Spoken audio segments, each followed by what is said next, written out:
휴대전화로 이런 문자 한 번쯤 받아보셨을 겁니다. 최근 문제가 된 돌잔치 초대장.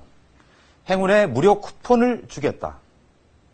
심지어 긴급 뉴스 속보나 민사소송 법원 소환장도 있는데요.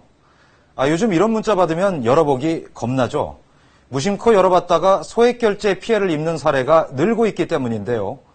휴대전화 문자를 이용한 소액결제 사기, 이른바 스미싱이 갈수록 교묘해지고 있습니다. 박경호 기자가 취재했습니다.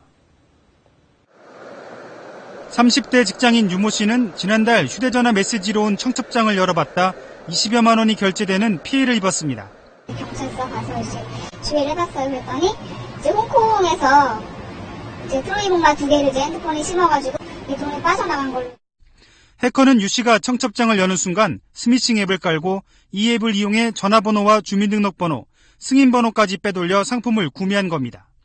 초기에는 문자 내용이 연예인 동영상이나 공짜 무료 쿠폰 등이었지만 최근에는 공공기관이나 백신을 사칭하고 심지어 지인의 메시지로 둔갑하는 등 점점 교묘해지고 있습니다. 추석을 앞두고는 택배 안내로 가장한 스미싱도 기승을 부리고 있습니다. 이름을 메시지에 포함시킨다거나 아니면 지인의 그 스마트폰 번호로 발송을 시켜서 더욱 사용자에게 감염되게끔.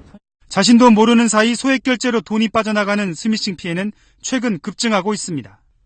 본인 인증에 공인 인증까지 거쳐야 하는 카드 결제와 달리 승인번호만 빼돌려 입력하면 되는 휴대전화 소액결제의 단순한 인증 절차가 해커들의 표적이 되고 있습니다.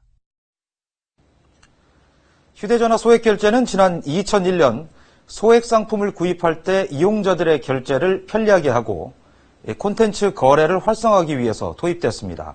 한도는 최대 30만 원입니다. 그렇다면 나도 모르게 소액결제 피해를 입는 이유 뭘까요? 문제는 휴대전화를 개통할 때부터 기본적으로 누구나 소액결제를 할 수 있게 돼 있는데 이걸 아는 가입자가 거의 없다는 겁니다. 게다가 통신사별로 처음 결제 한도는 3만 원, 12만 원, 5만 원 이렇게 조금씩 다르지만 휴대전화를 몇 달 꾸준히 사용하면 통신사가 알아서 그 한도를 최대 30만 원까지 올려놓습니다. 그런데 가입자에게 동의를 구하지도 심지어 그런 사실을 알려주지도 않았습니다.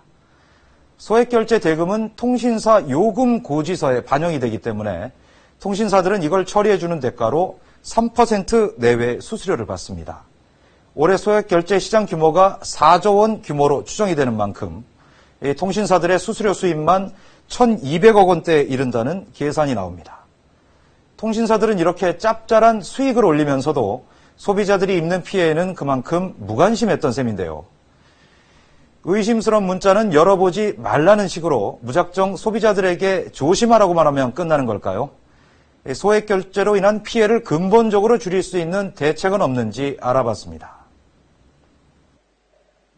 소액결제 피해가 커지자 정부가 대책을 내놨습니다. 이달부터 휴대전화 신규 가입자는 본인이 동의해야만 소액결제를 이용할 수 있고 1년 동안 소액결제를 이용하지 않으면 자동 정지됩니다. 하지만 기존 가입자들의 스미싱 피해를 막기 위한 대책으론 역부족입니다. 지금처럼 스미싱 문자를 누르자마자 소액결제가 이루어지는 걸 막는 가장 좋은 방법은 결제 전에 한 번 더 본인 확인을 거치도록 인증 제도를 강화하는 겁니다. 이동통신사에서 문자로 다시 한번 재인증을 가입자에게 요구하는 겁니다. 그리고 문자로 그 가입자 인증을 답을 했을 경우에 한해서 실제 결제가 이루어지는 거죠. 이동통신사들이 자발적으로 인증 절차를 강화하지 않으면 정부가 강제해야 합니다. 해커가 소액결제 사기를 위해 문자 속에 숨겨놓은 악성 코드나 앱을 걸러낼 수 있는 시스템 개발도 시급합니다.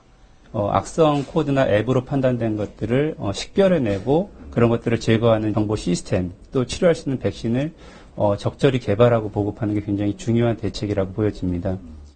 또 소액결제 한도 30만 원을 과연 소액으로 볼 수 있느냐는 의문이 제기되는 만큼 금액을 내리는 방안도 검토해봐야 합니다. KBS 뉴스 김석입니다.